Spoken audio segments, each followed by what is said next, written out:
আমার নবীর দুটি ভবিষ্যৎবাণী রয়েছে।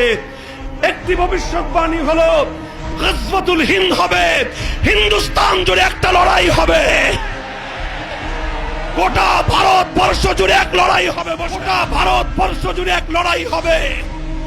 সেই লড়াইটা হবে ঈমান আর কুফরের লড়াই, সেই লড়াই হবে তাওহীদ আর শিরকের লড়াই, সেই লড়াই হবে হক আর বাতিলের লড়াই, সেই লড়াই হবে তাদের মধ্যে যারা গরুর দুধ খায় আর তাদের মধ্যে যারা গরুর গোবর আর মুদ খায়।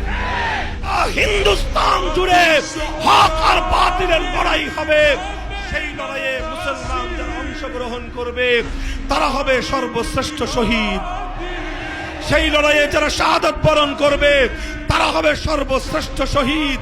ও দুনিয়ার মুসলমান, আল্লাহর নবীর হাদিসের আলোকে বোঝা যায় চূড়ান্ত লড়াইয়ে গজওয়াতুল হিন্দ যখন শুরু হবে 80 কোটি মুসলমান, 150 কোটি মুসলমান যদি আল্লাহু আকবারের ধ্বনি নিয়ে, শাহজালালের তরবারি নিয়ে তারা যদি ময়দানে নেমে পড়ে, ভারতবর্ষ নয় সারা দুনিয়া জুড়ে কালেমার পতাকা উড়বার রাস্তা তৈরি হয়ে যাবে।